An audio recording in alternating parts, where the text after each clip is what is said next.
Bonjour à toutes et à tous et bienvenue sur NTD L'Actu, votre point sur l'info de ce jeudi 4 janvier. Avant de commencer, merci de cliquer pour vous abonner et de liker la vidéo. Une rencontre est prévue lundi prochain entre des associations et un inspecteur d'éducation nationale pour parler des séances d'éducation à la vie affective et sexuelle dans les écoles. Plusieurs associations et collectifs considèrent ces séances comme non appropriées et refuse qu'elle soit normalisée dans la société. Et un homme qui a embrassé de force une fillette au Trocadéro à Paris a écopé de 18 mois de prison ferme. Il était apparemment sous l'emprise de l'alcool et affirme ne pas se souvenir de ses actes. Une condamnation qui sert d'exemple, mais qui ne reflète pas forcément la réalité du système judiciaire français. Et un détenu de la prison d'Angers, considéré comme dangereux et récemment transféré dans un centre psychiatrique, est activement recherché. Il s'est évadé la semaine dernière du centre de santé mentale de Saint-Gemme-sur-Loire, où il venait d'être transféré après avoir dégradé sa cellule. Et la mère de Romans-sur-Isère, après avoir été menacée de mort à maintes reprises, y compris récemment, a fait une nouvelle déclaration au sujet du clivage entre la population française et certains habitants des quartiers qui refusent la culture du pays. On l'écoute. Comment distinguer ce qui relèverait du racisme, de la bagarre, de l'opposition? Eh bien, justement, ce qui relèverait, je veux dire, c'est au juge de l'apprécier. Et pour l'apprécier, je dis que tout simplement, le fait de le retenir permettrait de l'apprécier, permettrait de le discuter. Peut-être pour l'évacuer ensuite. Et de l'objectiver, tout simplement. Mais finalement, ça a l'air d'être un vilain gros mot de parler de racisme anti-blanc. Ben non, est-ce qu'à un moment donné, dire les choses... Il y a un tabou. Ben, faut arrêter avec les tabous. Parce qu'avec des tabous, c'est pas comme ça qu'on construit une société. Je suis désolée. Il faut mettre les choses sur la table, tout simplement. Et des inondations touchent le département du Pas-de-Calais. D'autres départements sont touchés. On déplore notamment la mort d'un homme retrouvé dans une rivière en Loire-Atlantique. Et je laisse maintenant la parole à Anthony. Anthony qui va nous parler aujourd'hui de l'Allemagne. Anthony, c'est à vous. Merci Rémi. Bonjour à tous. Aujourd'hui, nous tournons le regard vers nos voisins allemands, car 2024 s'annonce comme une année cruciale pour le paysage politique germanique, avec, au centre de l'attention, la montée en puissance du Parti populiste de droite, l'Alternative pour l'Allemagne, ou AfD. Pour vous donner une idée, selon les derniers sondages, l'AfD se place en deuxième position à l'échelle nationale, avec 23% des intentions de vote. Il s'agit là d'une hausse notable comparée aux 10,3% obtenus lors des élections générales de 2021. Et cette ascension s'est déjà concrétisée par des victoires électorales significatives, notamment dans des élections régionales et municipales. Mais bien qu'impressionnante, cette percée suscite aussi des inquiétudes, notamment en raison des tendances extrémistes attribuées à l'AfD. En effet, le service fédéral de renseignement allemand a déjà classé plusieurs de ses branches régionales comme extrémistes de droite avérés. Et d'autre part, le parti fait l'objet d'un débat médiatique complexe, oscillant entre la nécessité de couverture journalistique et le risque de lui offrir une plateforme. L'émergence de l'AfD souligne donc des questions sur l'avenir de la démocratie en Allemagne, mais aussi en Europe, car son succès grandissant reflète une tendance à l'échelle européenne, où les partis étiquetés populistes de droite gagnent en force. Voici les détails. En Allemagne, l'AfD est en tête des sondages pour les élections régionales de 2024 en Brandebourg, Saxe et Thuringe, avec des scores supérieurs à 30%. Malgré cela, le parti est isolé politiquement car aucune autre formation n'envisage de coalition avec lui. Une situation contrastant avec d'autres pays européens où des partis similaires participent au gouvernement. Par ailleurs, l'AfD fait l'objet d'une surveillance accrue pour ses tendances extrémistes. Des branches du parti dans des États tels que la Saxe-Anhalt et la Thuringe sont classés comme extrémistes de droite. Cette situation a alimenté un débat sur la possibilité d'interdire le parti, une démarche épineuse et rare dans l'histoire allemande. Dans le domaine médiatique, la couverture de l'AfD pose un dilemme, et des médias comme Stern ont été critiqués pour avoir offert une tribune au parti. L'implication de l'AfD dans le débat politique soulève des questions éthiques et constitutionnelles profondes. En février, une décision cruciale du tribunal administratif supérieur de Münster déterminera si l'AfD peut être surveillée par les services secrets au motif d'être un parti extrémiste. La décision pourrait influencer la perception publique de l'AfD. En septembre, des élections régionales cruciales dans l'est de l'Allemagne pourraient potentiellement voir l'AfD gagner pour la première fois. Un tel événement risquerait d'envoyer une onde de choc à l'étranger. Ce serait la première fois depuis la fin de la Seconde Guerre mondiale qu'un parti catalogué de droite radicale devient la force dominante de la plus grande économie européenne. Les événements politiques de 2024 en Allemagne pourraient transformer le paysage politique, tant au niveau national qu'international. Alors, l'AfD continuera-t-elle à gagner du terrain ou sera-t-elle freinée par les autres partis? Difficile de dire pour le moment, mais sa montée marque, sans aucun doute, un tournant dans le paysage politique allemand. Bien que le parti reste isolé en termes de coalition potentielle, son influence sur le discours politique et public est indéniable. Et les débats sur l'interdiction du parti soulignent la difficulté à trouver un équilibre entre démocratie et liberté d'expression.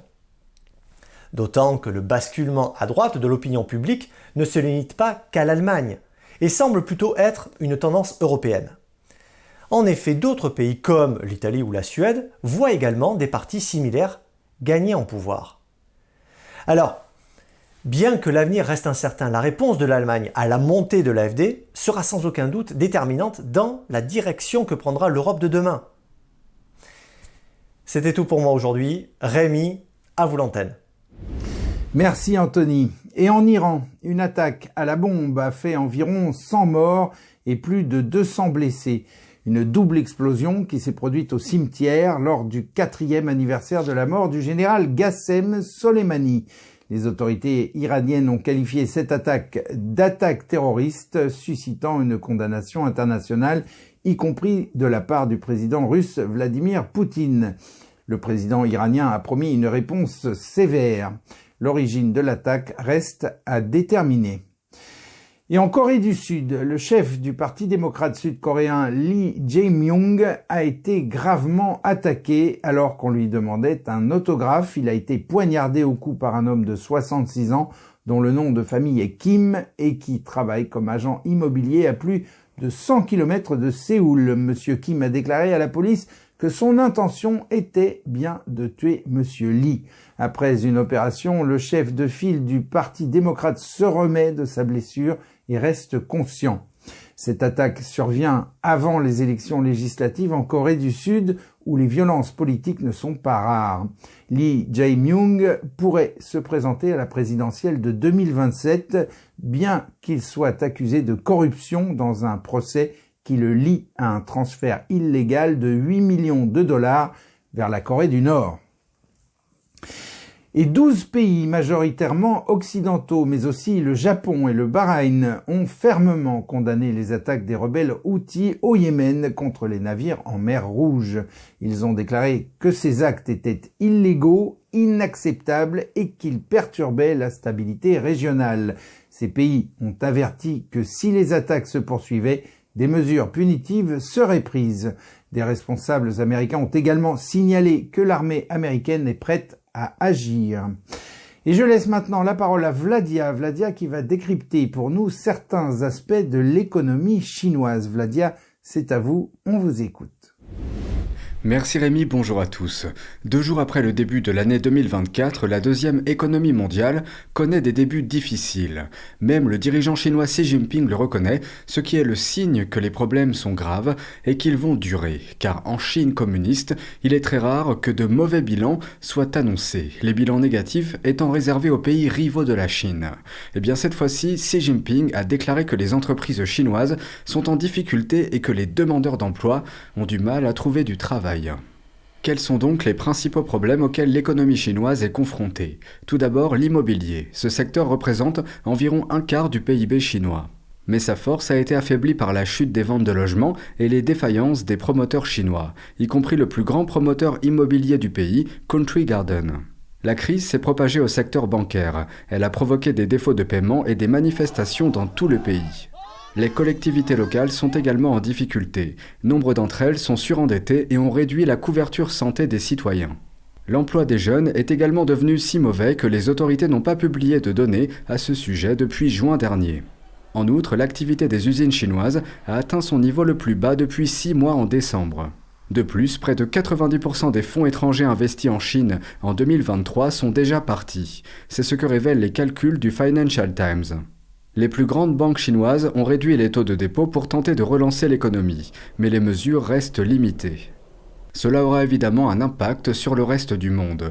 Quand on sort des grands discours idéologiques, d'un côté comme de l'autre d'ailleurs, on se rend compte que dans la réalité, le monde entier traverse une passe difficile.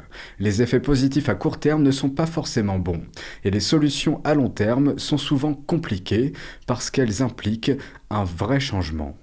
Les sages de la Chine ancienne comprenaient bien ce principe. Ils se comportaient à l'inverse de ce que fait le régime aujourd'hui. Ils étaient bienveillants, authentiques et clairs avec eux-mêmes, ce qui facilitait le changement à l'extérieur. Et ça, en tout cas, on peut le faire à notre échelle. L'information est une chose, le cœur en est une autre. Merci Rémi, très belle journée à tous. Merci Vladia. Et pour conclure cette édition, je vous invite à retrouver un regard protecteur vis-à-vis du monde animal. Depuis le début de la civilisation, la société humaine vit avec les animaux. Nous avons tiré profit de la compagnie, du travail et de ce que produisent les animaux. Aujourd'hui, nous redécouvrons la sensibilité et l'innocence du monde animal. Par le passé, des figures religieuses telles que Saint François d'Assise qui méditait en compagnie des oiseaux ou Sri Ramana Maharshi qui vivait en compagnie d'une vache ont démontré un profond respect et amour pour les animaux. Selon le bouddhisme, les animaux, bien qu'ils ne soient pas capables de rechercher le sens de leur propre existence, peuvent être plus intuitifs et plus réceptifs aux phénomènes de l'au-delà. Enfin, ils sont également perçus comme des miroirs de nos propres comportements et agissements, appelant à plus de bienveillance et plus de compassion envers toutes les formes de vie. Et voilà, c'est la fin de ce journal. Merci à toutes et à tous de l'avoir suivi. On se retrouve donc demain à 13h pour une nouvelle édition de NTD L'Actu. Très bon après-midi, à demain.